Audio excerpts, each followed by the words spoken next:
Now we will prepare ledgers. You know in what order the ledgers are prepared.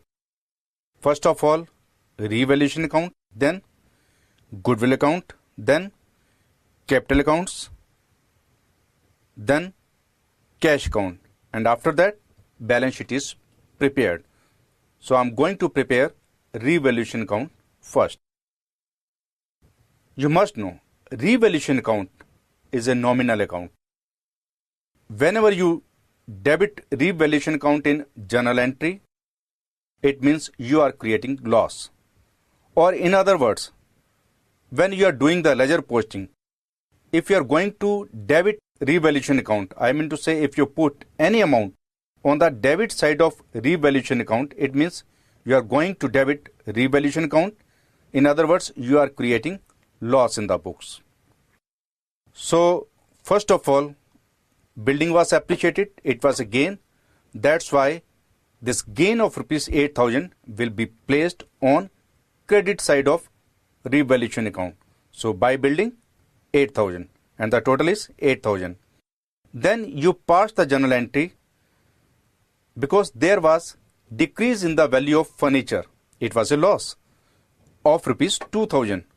So we are going to place 2,000 on debit side of revaluation account.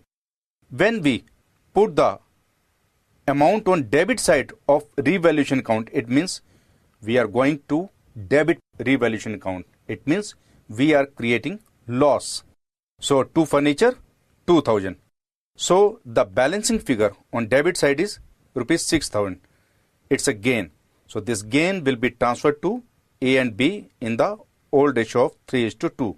So to A's capital to B's capital, 3,600, 2,400. In the outer column, we'll write down 6,000. And after revaluation account, we have to prepare goodwill account. But in this question, we don't need to prepare goodwill account because neither we have raised goodwill nor we have written off. So no need to prepare goodwill account. Now, capital accounts. Before we prepare capital accounts,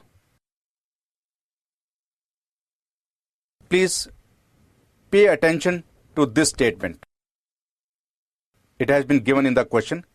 Capitals of old partners were adjusted on the basis of capital of new partner and accounts were settled by cash. What it means? The capitals of old partners will be adjusted on the basis of capital of new partner. It means in future the capital of old partners means A and B will be according to the capital of new partner means C. You know C has brought 20,000 as capital. No doubt he has brought cash of rupees 25,000, but be careful. Out of 25,000, 20,000 is for capital and 5,000 is for goodwill. Forget about goodwill. Just focus on capital.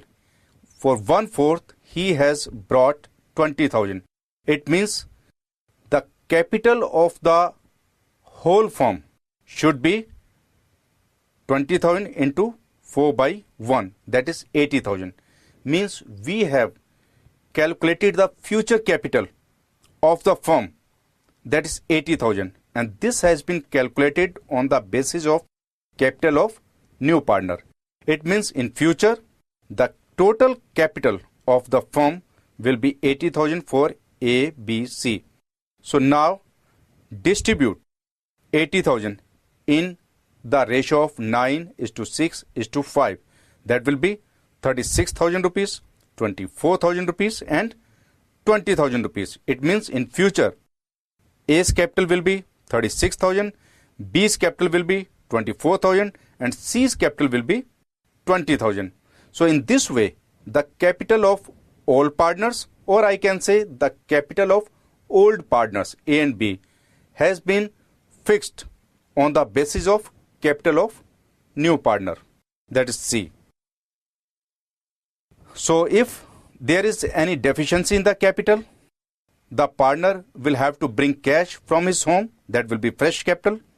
If there is excess capital for any partner, the firm will pay cash to that partner to settle the account.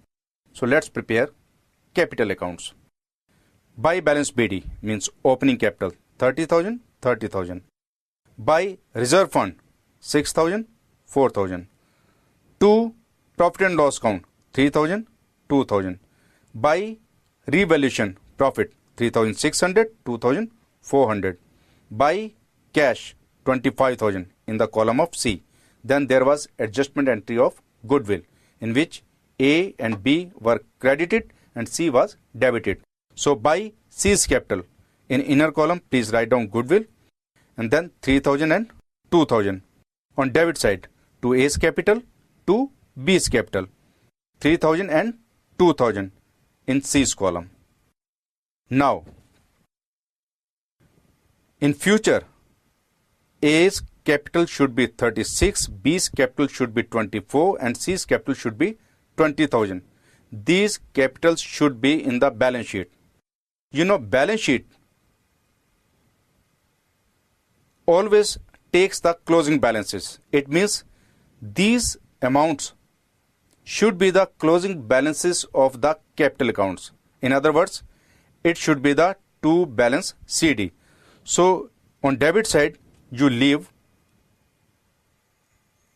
one column for the cash and then you write down to balance CD. That should be 36,000, 24,000 and 20,000. Now please make the totals. On credit side for A, the total is 42,600.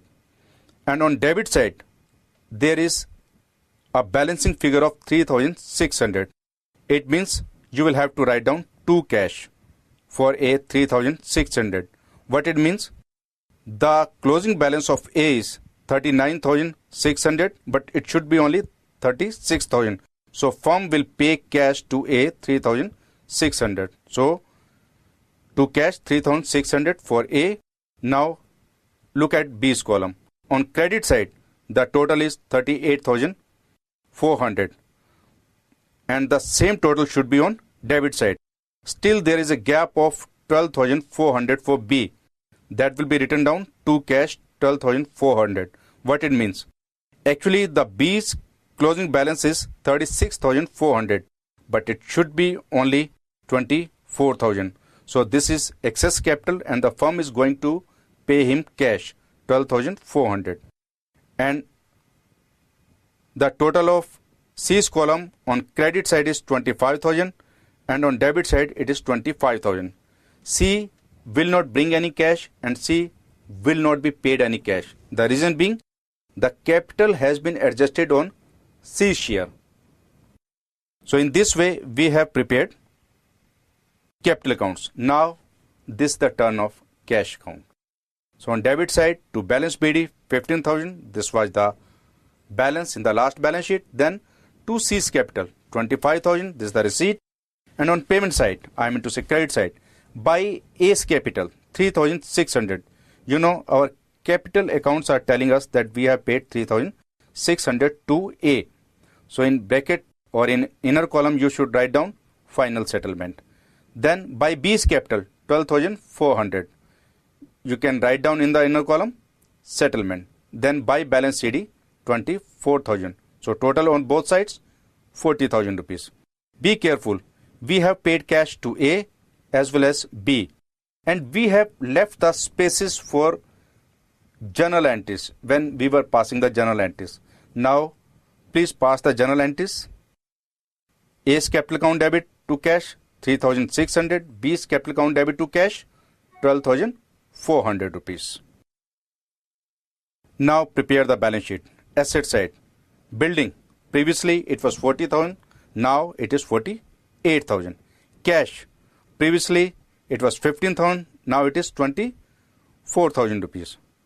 No need to write down profit and loss account because it has been transferred to capital accounts. Furniture.